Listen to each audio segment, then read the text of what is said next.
ও রহমান তুমি আমায় রহম করো, ও রহমান তুমি আমায় রহম করো, ও দয়াবান তুমি আমায় দয়া করো, ও রহমান তুমি আমায় রহম করো, ও রহমান তুমি আমায় রহম করো। আমিন বলেন। আল্লাহ পাক কিসের কসম করেছেন যুবকেরা বলেন তো ভাইরা? হ্যাঁ, আর একটু ব্যাকে যাই, আর একটু ক্লিয়ার করে দেই। এই মোবাইলের দ্বারা যারা অবৈধ সম্পর্ক করেছেন, পরকীয়া সম্পর্ক আমাদের দেশে আছে না নাই? হ্যাঁ,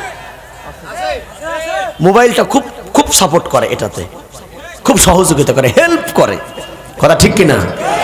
দেখবেন কিভাবে আজকে মিস কল, কালকে ডাইরেক্ট, পশুতে পরিচয়, চতুর্থ দিন আপা বলে খাড়া হয় দরজায়। সবই মোবাইলের বরকত, কথা ঠিক কিনা? মানে রং নাম্বারে যোগাযোগ হয়ে গেছে তো মাশাআল্লাহ ভালো জমে গেছে সম্পর্ক। এমনও শুনেছি বাংলাদেশে মোবাইলে নাকি বিয়ে হয়ে যাচ্ছে। দেখে নাই, চোখে দেখে নাই, কণ্ঠে পাগল। আল্লাহ পাক কোরআনুল কারীমের ভিতরে বলেন, ফায়াতমা আল্লাযী ফী কলবিহি মারাদুন ওয়া কুলনা কাওলাম মারুফা।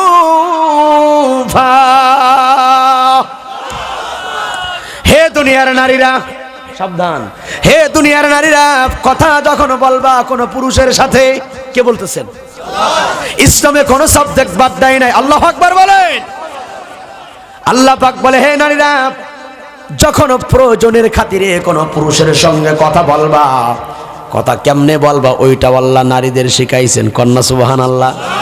তোমার ইচ্ছা মতো কথা বলতে পারবা না, আল্লাহ তোমারে যেমনি কথা বলতে বলেছে ওই রকম ভাবে কথা বলা লাগবে, ঠিক কিনা? কেমনে কথা বলবা? আল্লাহ বলে কওলাম মারুফা।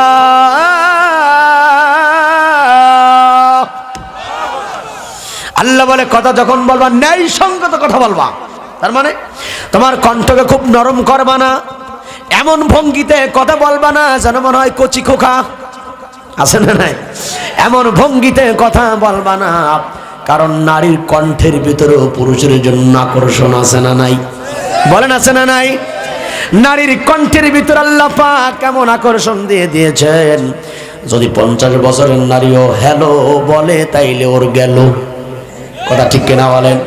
আল্লাহ কয় কথা যখন বলবে একেবারে নরম করবা না, একেবারে গরম করবা না, কারণ যদি গরম করে কথা বলো মুসলমান কষ্ট পাবে, মুসলমান হইয়া মুসলমানকে কষ্ট দেয়া কবিরা গুনাহ। নরম করে কথা বলতে পারবা না, আবার গরমও দিতে পারবা না। ওইভাবে কথা বলতে হবে যেইভাবে কথা বললে রাগও হবে না, তোমার কণ্ঠের প্রেমেও পড়বে না। আল্লাহ কত বড় সুবহান, আল্লাহু আকবার। 10 মাস 10 দিন গর্ভে ধরিয়া, অনাহার থেকে 6 মাস নিদ্রা সারিয়া, 10 মাস 10 দিন গর্ভে ধরিয়া, অনাহার থেকে 6 মাস নিদ্রা সারিয়া, চিরঋণী করে তুমি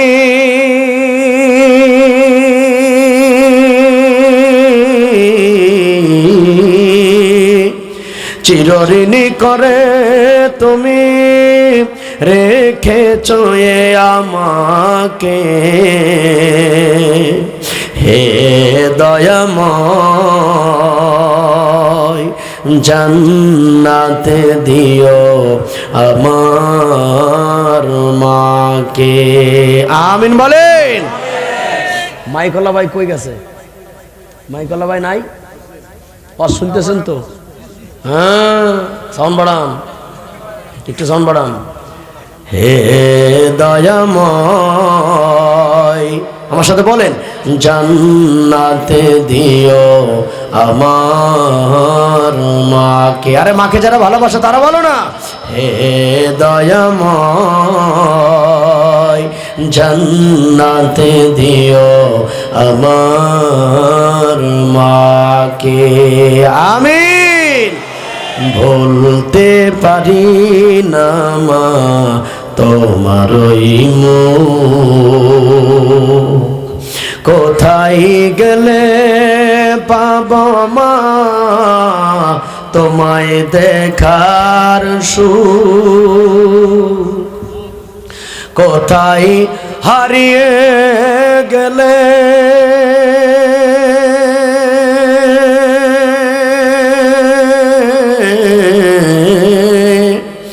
কোথায় হারিয়ে গেলে রেখে আমাকে, হে দয়াময় জান্নাতে দিও আমার মাকে। আমিন বলেন। দূর থেকে দেখি মাগো কবর তোমার, হবে না তোমার সাথে দিদার আমার, কেন তুমি চলে গেলে একা ফেলে, কেন হারালে মা কেন হারালে আমাকে একা ফেলে চলে গেলে, পৃথিবীর কষ্ট বুকেতে দিলে, বলেন হে দয়াময় জান্নাতে দিও আমার মাকে, হে দয়াময়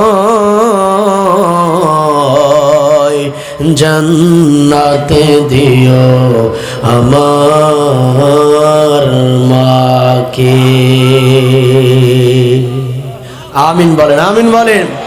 ওরে স্বার্থ সারা বন্ধু বান্ধব কাছে আসে না, স্বার্থ সারা দুনিয়ায় কেউ ভালোবাসে না, স্বার্থ সারা ভালোবাসে শুধু আমার মা, স্বার্থ সারা ভালোবাসে শুধু আমার মা। চিৎকার দিয়ে বলো ঠিক কিনা? আল্লাহ রাব্বুল আলামিন বলেন, ওয়া ক্বাদা রাব্বুকা আল্লা তা'বুদু ইল্লা,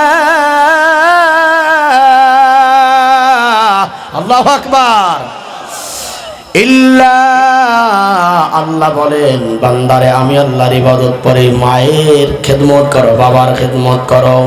ওই সময়টা আমরা মোবাইলের পিছনে দেব না, ওই সময় আমরা কুরআন তেলাওয়াতের পিছনে দেব ইনশাআল্লাহ। পড়েন ইনশাআল্লাহ। ওই সময়টা আমরা মা বাবার খেদমতের পিছনে দেব, ওই সময়টা আমরা ভালো ভালো কাজের পিছনে দেব। আল্লাহ বলে ওয়াল আস, সময়ের কসম, ইন্নাল ইনসানা লাফি খুসর, সমস্ত মানুষ ক্ষতিগ্রস্তের ভিতরে, 4 গুণওয়ালা মানুষ বাদে। কয় গুণওয়ালা? এখন একটা একটা করে বলবা, আপনি আপনার জীবনের সঙ্গে মিলাই নেন। ভাইয়ের আমার, দলে জান্নাতে নেবে না, পীরে জান্নাতে নেবে না। একবার বলেন তো ভাইয়ের আমার, দল আর পীরে কি জান্নাতে নিতে পারে? জোরে বলেন পারে? আমি কি বলবো দুঃখের কথা, ঢাকা দোহার জেলাতে মাহফিলে গেলাম, দোহারে। ওখানকার কিছু ভাইরা বলল তাদের আকীদা হলো মুরিদ যখন মারা যাবে পিসাবের নামটা লিখে যদি কাফনের কাপড় দিয়ে দেয় কবরে নাকি আযাব হবে না। নাউযুবিল্লাহ। বলেন এদের ব্যাপারে কথা বলা দরকার আছে না নাই? দরকার আছে না নাই? ভাইয়ের আমার, কোন মানুষের নাম যদি কেউ কাফনে লিখে দেয়, এই তরিকা ইসলামে আছে? যেরকম আছে। এজন্য ভাইয়ের আমার, পীর মুরিদি যারা করেন ভালো করে শুনে নেন। আপনি কোন দরবারে মুরিদ আমার জানার দরকার নাই। আমার বক্তব্য হলো 4টা গুণ থাকলে আপনি জান্নাতি, 4 গুণ না থাকলে আপনি দুনিয়াতেও ক্ষতিগ্রস্ত, আখিরাতেও ক্ষতিগ্রস্ত। কথা ঠিক কিনা? এই পীরের মুরিদ ভাইরা ভালো করে শোনেন, দুনিয়ার কোন পীর আপনাকে জান্নাতে নিতে পারে না, আল্লাহর কসম। কারণ পীরের জান্নাত আছে কিনা পীর বলেন না কেন? আপনি বায়াত হয়েছেন ভালো কথা, একজন হক্কানি আলেমের কাছে আপনি গেছেন ইসলাম জানার জন্য ভালো কথা, এর মানে এই নয় ওই আলেম আপনার জান্নাতে নেবে।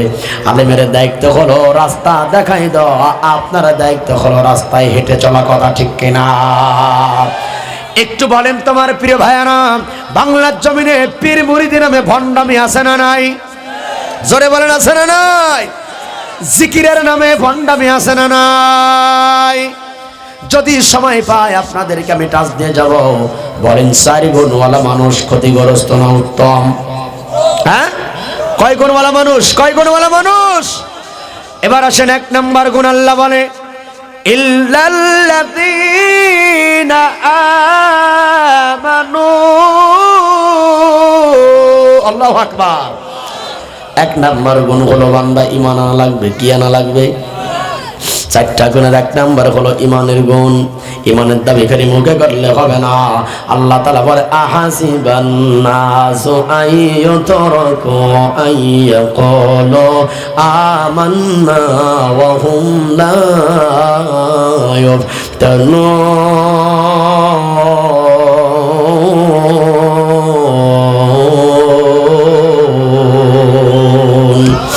আর জোরে আল্লাহু আকবার। এই মুসলমান, 4 গুণ আছে তো? খুব সাবধান, 4টা গুণ না থাকলে ক্ষতিগ্রস্ত দুনিয়াতেও আখিরাতেও। ভাইয়ের আমার 1 নাম্বার গুণ হলো ঈমানের গুণ। বলেন কিসের গুণ? 7টা বিষয়ের প্রতি আমাদের ঈমান রাখবে। আমানতু বিল্লাহ, কার প্রতি? বলেন না কার প্রতি? আল্লাহ আছেন না নাই? 1 নাম্বার হলো আমানতু বিল্লাহ, আল্লাহর প্রতি ঈমান রাখবে। 2 নাম্বার হলো ওয়া মালাইকাতিহি, ফেরেশতাগণের উপরে। এরপর ওয়া কুতুবিহি, কিতাবের উপরে। ওয়া রুসুলিহি, রসুলের উপর। ওয়াল ইয়াউমিল আখির, মনে রাখবেন আল্লাহ তাআলা বলেন পরকালের উপরে ঈমান রাখবে। ওয়াল কাদরি খাইরিহি ওয়া শাররিহি মিনাল্লাহি তাআলা, ভালো মন্দ করাই কে? কার পক্ষ থেকে হয়? কার পক্ষ থেকে হয়? এরপর ওয়াল বাতি বাদাল মাউত, একদিন আমাদের মরা লাগবে, মরণের পরে আবার আমাদেরকে পুনরায় আল্লাহর দরবারে দাঁড়াইতে হবে, কথা ঠিক কিনা?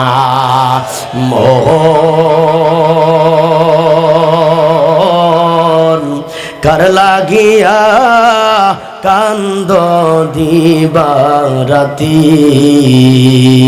ভেবে দেখো কেউ হবে না, ভেবে দেখো কেউ হবে না তোমার সঙ্গের সাথী। কার লাগিয়া কান্দ দিবারাতি। যুবক ভাইরা বলো কথা ঠিক কিনা? আপন আপন বইলা যারে ভাবছ সারাক্ষণ, আসলে যে কেউ নয় তারা, কেউ নয় রে আপন। তোমার কে বা আপন? অনন্ত কাল রে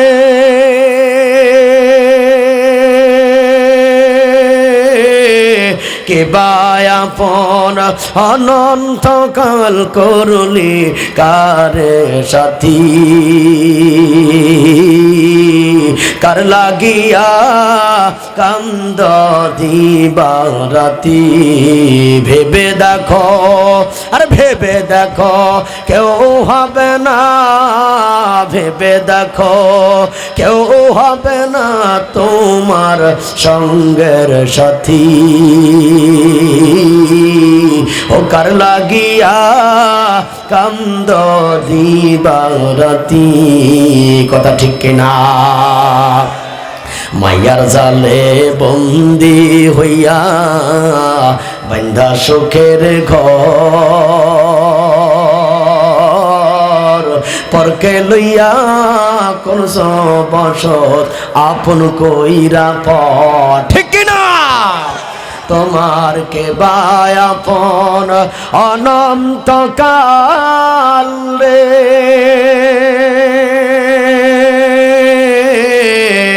কে বায়াপন অনন্তকাল করলি কারে সাথী ও কার লাগিয়া কান্দ দিবারাতি মোহন কার লাগিয়া কান্দ দিবারাতি মারহাবা আছে না নাই? এক নম্বর গুণ তরুণ ভাইরা ভালো করে বুঝে নিয়ে যাও। এক নম্বর গুণ হচ্ছে ইমানের গুণ। কিসের গুণ জোরে বলো? তার মানে হলো যার ভিতরে ইমান নাই তার ভিতরে কিচ্ছু নাই। এক নম্বর হলো ইমানের গুণ অর্জন করা লাগবে। আল্লাহ পাক বলে লোকেরা কি মুখে দাবি করে ইমানদার, কিন্তু মুখে দাবি করলে ইমানদার হওয়া যায় না। লাকাদ ফাতান্নাল্লাযীনা মিন ক্বাবলিহিম ফালায়ালামান্নাল্লাহুল্লাযীনা সাদাকু ওয়া লায়ালামান্নাল কাযিবিন। পড়েন আল্লাহু আকবার। এই তরুণ, এই আমার দিকে তাকাও। চার গুণ যদি জীবনে না থাকে তোমার জীবন ব্যর্থ, আল্লাহর কসম ব্যর্থ। এক নম্বর গুণ হলো ইমানের গুণ। এখন ইমান কাকে বলে? ইমান কাকে বলে? বলে আল্লাহ পাক নবীজির মাধ্যমে আমাদের কাছে যা দিয়েছেন ওইগুলা বিশ্বাস করার নাম হলো ইমান। ইমানের তিনটা স্তর। সরে বলেন কয়টা স্তর? দেখেন মেলে কিনা? ইকরার বিল লিসান, একটা হলো জবানে স্বীকার করা। কি স্বীকার করব?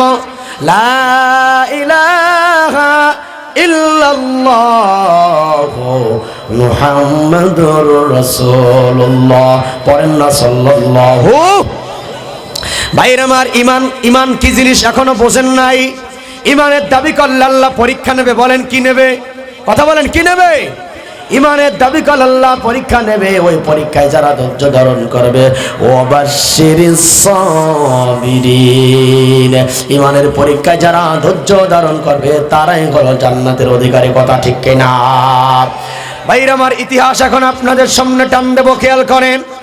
কোন মুসলমান যদি ইমানের বেলায় ধৈর্য ধারণ করে দুনিয়াতেও সম্মান পাবে, এমনকি মৃত্যুবরণ করার সঙ্গে সঙ্গে কবর থেকে আল্লাহ জান্নাতের রাস্তা পরিষ্কার করে দেবে। কন্যা সুবহানাল্লাহ। আল্লাহ কিন্তু সাদা চামড়া দেখে না, আল্লাহ কিন্তু বংশ দেখেন না, আল্লাহ দেখেন ইমান। এই যুবক বল, আল্লাহ কি দেখেন? যেমন হাবশি বেলাল, সবাই আমরা তার নাম জানি। এই বেলালের চেহারা জনমের মতো কালো ছিল, কিন্তু হযরতে বেলালের মর্যাদা আল্লাহর কাছে এমন ছিল। যুবকেরা দিলটা নরম করে দাও। বেলালের ঈমান কেমন ছিল ইতিহাস অনেকবার শুনেছো, আমার থেকে একটু শুনে নাও। হযরতে বেলাল কালিমা পড়ল, লা ইলাহা, নেই কোনো মাবুদ। ঘুমাই গেছে? ঘুমাই গেছেন? নেই কোনো মাবুদ। জোরে বলেন, নেই কোনো মাবুদ ইল্লাল্লাহ। কে ছাড়া? কে ছাড়া? লা ইলাহা ইল্লাল্লাহ, নেই কোনো মাবুদ আল্লাহ ছাড়া। মুহাম্মাদুর রাসূলুল্লাহ, বিশ্ব নবী হলো আমার বিশ্ব নেতা। কথা ঠিক কিনা? এদিকে যুবক, বেলালের চেহারা ভালো না, কালো, জমছে কালো। এই বেলাল যখন কালিমা পড়ল, নবীজির ধর্ম গ্রহণ করল, উমাইয়া বেলালকে ডাক দিয়ে বলল, বেলাল তোমার সামনে রাস্তা দুইটা। কয়টা? একটা হলো যদি তুমি কালিমা ছেড়ে দাও তাহলে আমরা তোমারে ছেড়ে দেব, এই হলো এক রাস্তা। আর একটা হলো কালিমা যদি না ছাড়ো তাহলে মৃত্যুবরণ করা লাগবে। মুসলমান, ওই জামানায় যারা কালিমা গ্রহণ করত, জীবন্ত মানুষকে এই পর্যন্ত মাটির নিচে গেড়ে ফেলতো। খেয়াল করো, এই পর্যন্ত মানুষকে মাটির ভিতরে গেড়ে ফেলে মাথার একটু একটু উপলব্ধি করো কথাগুলো নিয়ে, মাথার উপরে একটা করাত রেখে, অস্ত্র রেখে বলতো আলা রাসিহি, এই পর্যন্ত মাটির ভিতরে গাড়া, এখানে অস্ত্র ধরছে, বলছে কালিমা ছাড়া না হয় জীবন দে। একটু চিন্তা করেন, মৃত্যুর মুখোমুখি দাঁড়িয়েও তারা বলেছে এই জীবন একবার নয়, দুইবার নয়, 1000 বার জীবন দেব, কালিমা ছাড়াতে পারবো না। আল্লাহু আকবার, আল্লাহু আকবার। এখনো মুসলমানের সেই একই কথা হবে, একই আওয়াজ হবে সাহাবীদের মতো। কিসের মুসলমান তুমি? কিসের ইমানদার তুমি? তোমার একই বক্তব্য হবে। বাতিল আমার চতুর্দিক থেকে ঘেরাও করতে পারে, অস্ত্র নিয়ে আমারে আটকাতে পারে, মিথ্যা মামলা হামলা দিতে পারে, 14 শিকার ভিতরে ভরতে পারে।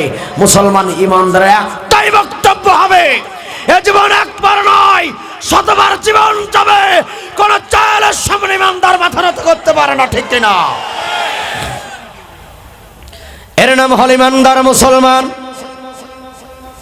বেলাল কালিমা পড়ল, অনেক লম্বা কথা, মূল পয়েন্টটা বলি শোনেন। সাইয়্যিদুনা আবু বকর সিদ্দিক বেলালকে কিনে নিয়ে গেলেন। এখন বেলাল কালিমা পড়ার কারণে নির্যাতন হয়েছেন। কেমন নির্যাতন একটু শোনো মুসলমান।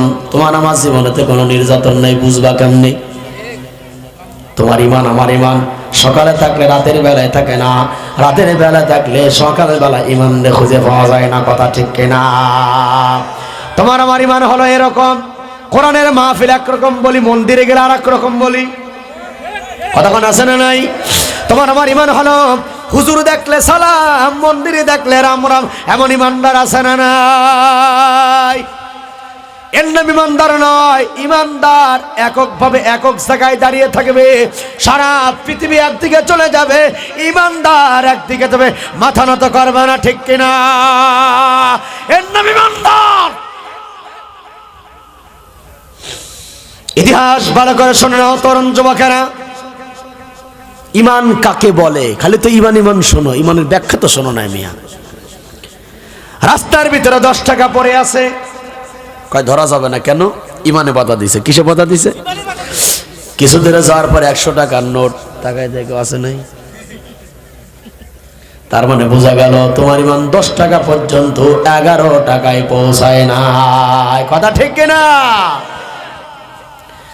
ভাইয়ের আমার খেয়াল করো, বেলাল ইমান গ্রহণ করছে। এবার হযরত বেলালকে কয়েকজন কাফেররা মিলে গলা চিপ দিয়া ধরেছে। কালো বেলাল, বেলালের জিহ্বাটা 4 আঙ্গুল 5 আঙ্গুল বের হয়ে গেছে। বেলালের জিহ্বার উপরে বাবলার কাটা দেয়া ক্ষত বিক্ষত করা হয়, আর বলা হয় বেলাল জীবন দিবি না হয় কালিমা ছাড়বি, কোনটা? বেলালের জবানে আহাদ আহাদ আহাদ, বেলালের জবান দিয়ে রক্ত বের হয়, জিহ্বা ছিদ্র হয়ে রক্তগুলা জমিনে ঝরঝর করে পড়ে। কিন্তু বেলাল মুখে আল্লাহরে ডাকতে পারে না। বেলালের দিলে আমার আল্লাহ আছে না নাই? বেলালের জিহ্বাটা ক্ষত বিক্ষত করে দিয়েছে। হযরত বেলাল গাল ভরে রক্তগুলা ঝরঝর করে বেলালের রক্ত জমিনে পড়ে। আরে বেলালের জিহ্বাটা এমন করে ক্ষত বিক্ষত করেছে, বেলাল যখন আযান দেয় মসজিদে আশহাদু বলতে পারে না, বেলাল বলে আশহাদু আল্লা ইলাহা ইল্লাল্লাহ, কারণ বেলালের জিহ্বায় মারাত্মক ক্ষত বিক্ষত করা হয়েছে। বেলাল আযান দেয় আশহাদু আল্লা ইলাহা ইল্লাল্লাহ, কিন্তু বেলালের আযানের ভিতরে শুরু না হয়, আযানের ভিতরে রুহানিয়াত ছিল। সুবহানাল্লাহ, আল্লাহু আকবার। ভাইয়ার আমার, ইমান কাকে বলে? ইমান আনার কারণ আল্লাহ পাক বেলালের মর্যাদা দুনিয়াতেও বাড়াইছেন, আখিরাতেও বেলালের দাম বাড়িয়ে দেবেন কে? ও যুবক কথা বলো, দাম বাড়াবেন কে? এবার বেলালের কথাটা ভালো করে শোনো। ইমান কাকে বলে? ইমান তাইলে বুঝবা। ওই হজ করতে গেলে মাথায় পট্টি, মন্দিরে গেলে তিলক, এর নাম ইমানদার হতে পারে না, ঠিক কিনা? আল্লাহ পাক বেলালের দৃষ্টান্ত দিয়ে পৃথিবীর মানুষকে জানিয়ে দিল ইমান কাকে বলে। ভালো করে শুনে নাও ভাই আমার। চেহারা বেলালের ধলা না কালো, জনমের মতো কালো, চেহারার কোনো মূল্য নাই। বেলাল আশহাদু আল্লা ইলাহা ইল্লাল্লাহ বলে আযান দেয়। কিছু মুসল্লি অবজেকশন জানালো হুজুর নবীজির কাছে, আরে বেলাল যেমন তেমন মসজিদের মসজিদ নাই, বলে বিশ্ব নেতা বিশ্ব নবী যেই মসজিদের ইমাম বেলাল হলো সেই মসজিদের মসজিদ। আর কিয়ামতের ময়দানে সকল মানুষের মাথার উপরে যারা মুয়াজ্জিন তাদের মাথা দেখা যাবে। আল্লাহু আকবার, আল্লাহু আকবার। মুসল্লিরা কয় হুজুর মুয়াজ্জিন পাল্টান কেন, কি হয়েছে? কয় বেলাল আযান শুদ্ধ করে দিতে পারে না, বেলাল আপনি পাল্টান। নবীজি বলল ঠিক আছে, আমি দেখতেছি কি করা যায়। হযরতে বেলালের কাছে যাইয়া বিশ্বনবী আমারে বললেন, বেলাল মুসল্লিদের অবজেকশন মানাই লাগবে, কারণ মুসল্লি নিয়েই তো মসজিদ পরিচালনা করা হয়, কথা ঠিক কিনা? কিন্তু মুসল্লির ভিতরে কিছু আছে তেরা মুসল্লি, কথা কোন আছে না নাই? ওর কাজে হলো হুজুরের ভুল ধরে বেড়ানো। আপনি দেখবেন মাঝে মধ্যে শোনা যায় কিয়ামত ঘটে গেছে রে, কিয়ামত ঘটে গেছে। কয় কি হয়েছে ভাই? কিয়ামত হয়ে যাবে। কি হয়েছে? আজকে দেখলাম হুজুর মুতে পানি নাই, কিয়ামত হয়ে যাচ্ছে। যেই লোকটা কয় দেখা যায় মাঝে মধ্যে হাই কেউ শোষে না, কথা বলেন আছে না নাই? ইমাম সাহেব যদি ভুল করে প্রকাশ্যে বলার অধিকার তোমার নাই। ইমাম সাহেব মানুষ, তারও তো ভুল হতে পারে। ভুল হলে উত্তম পন্থায় সংশোধন করে দাও, এটাই হলো ভাই ভাইয়ের কাজ, কথা ঠিক কিনা? ইমামের ধমক দেওয়া যাবে না, ইমামকে ধমক দেওয়া চলবে না। ইমাম যদি ভুল করে, ইমাম যদি কোনো অর্থে নামাজে না থাকে, তাহলে বেয়াদবি করা যাবে না, কারণ সমস্যা হতেই পারে, কথা বলেন ঠিক কিনা? ইমামের ভুল যারা ধরার জন্য ঘুরে বেড়ায়, মনে রাখবেন মানুষ হইয়া মানুষের ভুল ধরে বেড়ানোটা আবু জাহেলের একটা স্বভাব। কার স্বভাব? ইমাম সাহেবরা কত কষ্ট করে মুসল্লিদের জন্য, কথা ঠিক কিনা? নামাজে ডাকে, প্রথমবার ডাক লাগে হুজুর কাপড় খারাপ, আচ্ছা ঠিক আছে। পরের দিন আবার কয় নামাজ আছেন হুজুর পেট খারাপ। পরের দিন আবার কয় নামাজ আছেন হুজুর আজকে গোসল করি নাই। একদিন, 2 দিন, 3 দিন, 10 দিন, 20 দিন, 1 মাস, 1 বছর পর্যন্ত ইমাম সাহেব বেনামাজির পিছনে ছাড়ে না, কথা ঠিক কিনা? এজন্য ভাইয়ান আমার, আপনার একজন ধন্য ইমাম পেয়েছেন, আলহামদুলিল্লাহ কোন, আলহামদুলিল্লাহ কোন। ইমামের সঙ্গে সুন্দর আচরণ আপনারা করেন, আরো বেশি করবেন ইনশাআল্লাহ।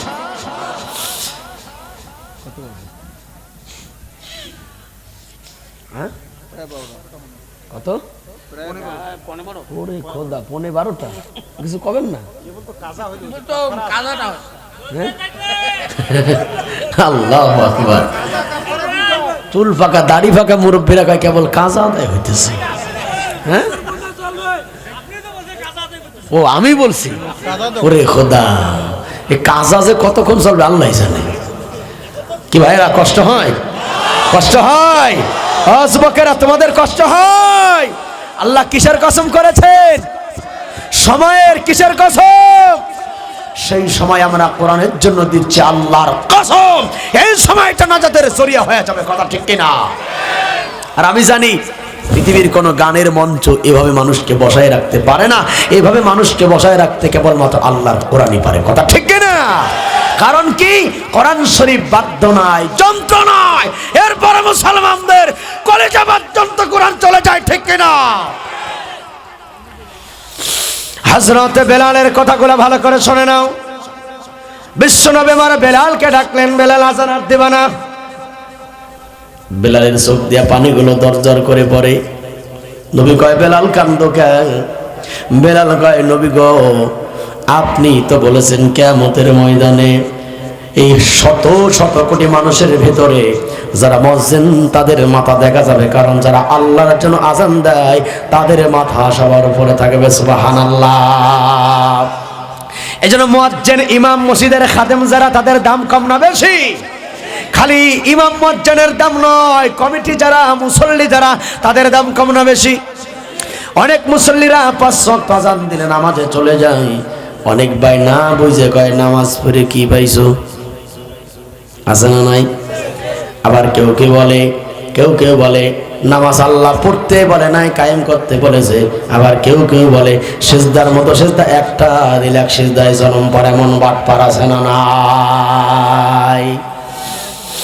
ভাইয়ের আমার হযরত বেলাল বলেন, ওগো নবীজি, আর আমি কি আযান দেব না? বলেন আযান দিও না। হযরত বেলাল চোখের পানিগুলা ছেড়ে কাঁদতে কাঁদতে চলে গেল। যুবকেরা খেয়াল করো, পরের দিন ফজরের সময় নতুন মুয়াজ্জিন, সুন্দর মুয়াজ্জিন আযান দেয়, সুললিত কণ্ঠে আযান দেয়। নবীজি হলো ইমাম, সব মুসল্লি নবীজির আগে মসজিদে চলে গেছে। আর আমাদের স্বভাব হলো ইমাম যাবে, মুসল্লি সবাই চলে যাবে, 2-1 জন আছে সবার পিছনে মসজিদে যায়, সবার আগে বের হওয়ার চেষ্টা করে, আছে না না? জুম্মার দিন এটা বেশি হয়। খুতবা তখন শুরু হয়, কিছু মুসল্লি ওরে দৌড় দেয় কেনা,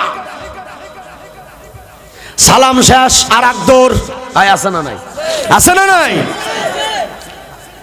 নামাজে তাড়াহুড়া করা যাবে না। আল্লাযীনা হুম ফি সালাতিহিম খাশিউন। নামাজে দাঁড়ানোর পরে তাড়াহুড়া করা যাবে না, দাড়ি চুলকানো যাবে না, টুপি ঘোরানো যাবে না, জামা কাপড় ঠিক করা যাবে না। এরপরে নামাজে দাঁড়ানোর পরে অনেকে রিংটোন বন্ধ করে না, নামাজের ভিতর মোবাইল ডিস্টার্ব করে। কে কথা বলে না কেন? হ্যাঁ, ডিস্টার্ব করে না। নামাজের ভিতর তাড়াহুড়া করা যাবে না। হাই রে হে আমার মুসলমান, মুসলমানের রাখলে কি সম্মান। ঠোকর ঠোকর সেজদা মারে মুরগি যেন খাইরে ধান, ঠোকর ঠোকর সেজদা মারে মুরগি যেন খাইরে ধান, ঠিক কিনা? ফসা ফস জপা জপ নামাজে আছে না? এজন্য হাজিরিন খেয়াল করেন, ইমাম যারা, মসজিদে যারা, মুসল্লি যারা হবে, ধীর স্থির ভাবে তারা নামাজ আদায় করবে। কারণ বান্দার নামাজ যদি একাগ্রতার সঙ্গে হয়, বান্দা সিজদা করে জমিনে, বান্দার সিজদার ওজন চলে যায় আরশে আজিমে। আল্লাহু আকবার, আল্লাহু আকবার। হযরত বেলাল বলে, আল্লাহর পয়গম্বর, আর আমি আযান দেব না? বলে না, আযান দিবা না। আহা, বেলাল আর আযান দেয় না। পরের দিন মসজিদে আযান, সব মুসল্লিদের মসজিদ ভরা। ইমামকে, ইমামকে, ইমাম হলো বিশ্ব নবী। কত বড় ভাগ্যবান তারা যারা নবীজির মুসল্লি হয়েছে। সুবহানাল্লাহ, সুবহানাল্লাহ। বিশ্ব নবী আমার এখন ইমাম, কিন্তু নামাজের সময় পার হয়, ইমাম এখনো আসে না। আমাদের কিছু মুসল্লিদের স্বভাব আছে, হুজুর যদি 2 মিনিট দেরি করে মেজাজ গরম হয়ে যায়, আছে না নাই? আমরা বিজি মানুষ, দেরি করলে হয়। তুই এত বিজি, তোর মসজিদে আসতে কইছি কেডা? হ্যাঁ, তুই এত বেশি মসজিদে ঢুকছিস কে বেটা? তোর মতো বেশি ম্যান মসজিদে দরকার নাই, কথা ঠিক কিনা? মসজিদে যায় যার সময় দিতে পারবা না, 2 রাকাত নামাজের জন্য শুধু মসজিদে প্রবেশ করবা, তোমার মতো লোকের মসজিদে আসার দরকার নাই। যাদের সময়ের দাম আছে, যারা আল্লাহর ঘরকে ভালোবাসে, সময় দিতে পছন্দ করে, মসজিদ হলো তাদের জায়গা। মসজিদ মুমিনের ঘর।